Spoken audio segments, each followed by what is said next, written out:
everybody. This is Pat Foley with the recruitingforum.com, and we are continuing with our series of interviews about the recruiting situation during the COVID-19 crisis.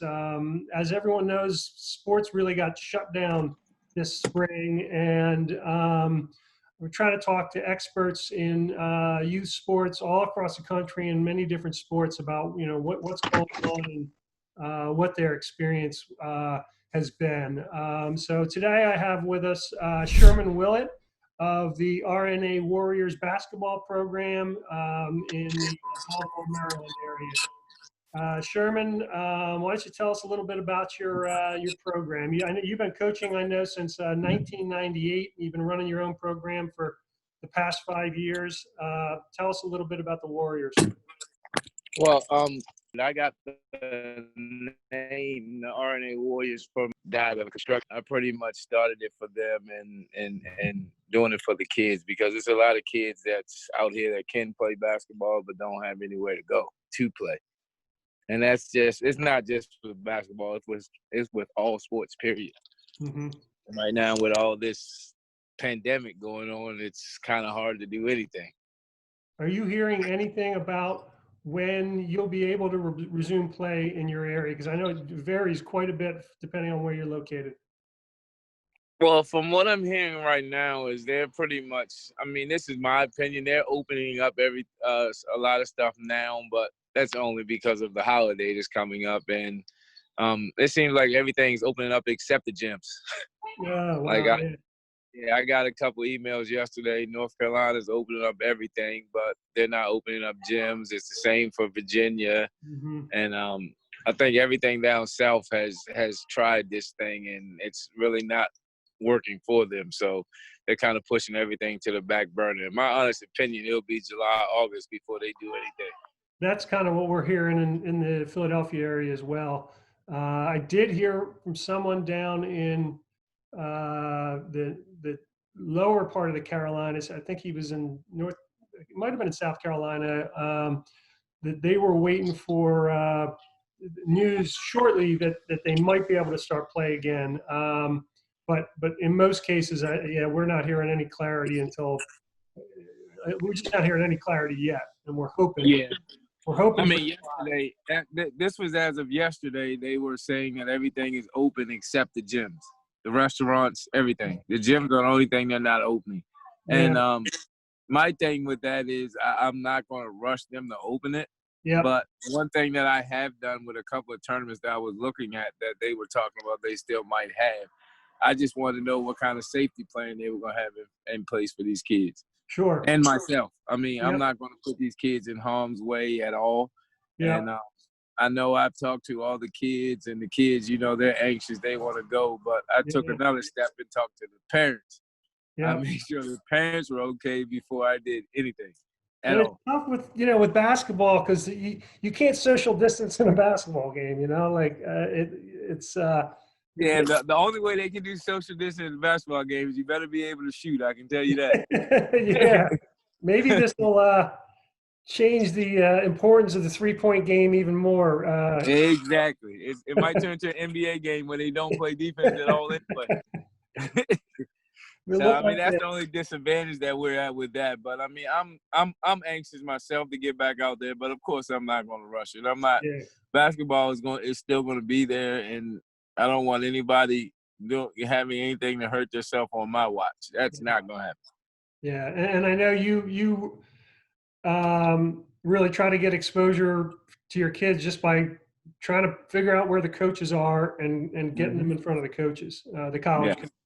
Yes, that's my number one goal going into any season at all, is if I can help a junior or senior or sophomore for that matter, then that's what I'm going to do. I mean, I've done my job. And like I said before, like I told you before, I don't get a dime from this. All this is just for them. Yeah. And tell me about, with basketball, and usually it's kind of, I think, sophomore and junior season, but it can vary from sport to sport a bit. What is the key year for a good player to get looked at, and what does that recruiting timeline look like? To be honest, it's your freshman year. Oh, okay. It's your freshman year because that gives them 4 years to follow you, and they have 3 years or 4 years to even offer you a scholarship if they want you. Okay. So your freshman year is your important year. That's when you get on their radar. Yeah, when you get on their radar, and then they sit back and watch you for 2 years to see if you progressed in 2 years. If you haven't, of course, they're going to move on. If you have, then they're gonna stick right there with you. Basketball is kind of tricky. It's kind of tricky because they have like 5,000 other people that they're looking at the same time they're looking at you. Yeah. So it's kind of tricky. That's a good point. It's kind of like soccer in that way. There are so many kids playing that it's harder to stand out, I think. Most definitely. Yeah. I mean, and down in my area, down in Southern Maryland, it's like once these recruiters hit PG County, they don't go any further down south. PG County it seems like it's the cutoff, and that's another reason why I started it too, because these kids don't have any exposure at all because nobody comes that way. They don't go below PG County. PG County is supposedly where all the basketball players are, but it's a whole lot of talent in Southern Maryland that doesn't get noticed. And that comes back to my statement of the high school coaches not doing their job. Yeah. So that's where it starts. Yeah. So it's you got to bring the kids to the coaches and find out where those coaches are going to be and get them. Exactly. I got to track them down. I mean, my email box is almost full because I reach out to them myself. Yeah. And I mean, I record all of our games that we have every year, all year. I record them all, and I send them out to these coaches sometimes. And if I get a response, then I get them in touch with the parents and the coach, and I'm out of it. I've done my part. Gotcha. So I mean, I do whatever I possibly can. Like for this year, it's kind of bad with all this going on, and I had a couple kids that still haven't committed to any colleges or anything. So it's kind of killing their shot now. Yeah. What are the season for the real the best tournaments? When are they typically happening? Now. Yeah, right now. Now.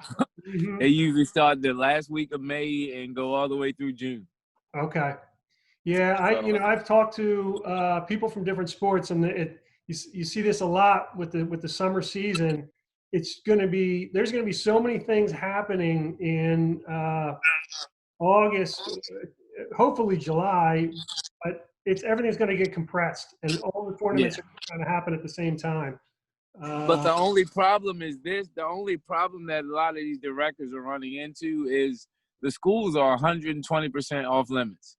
You can't go anywhere near a school right now. Right. And that's where a lot of these directors have their tournaments. If they have like a rec center or something that they use all the time, then they should be okay.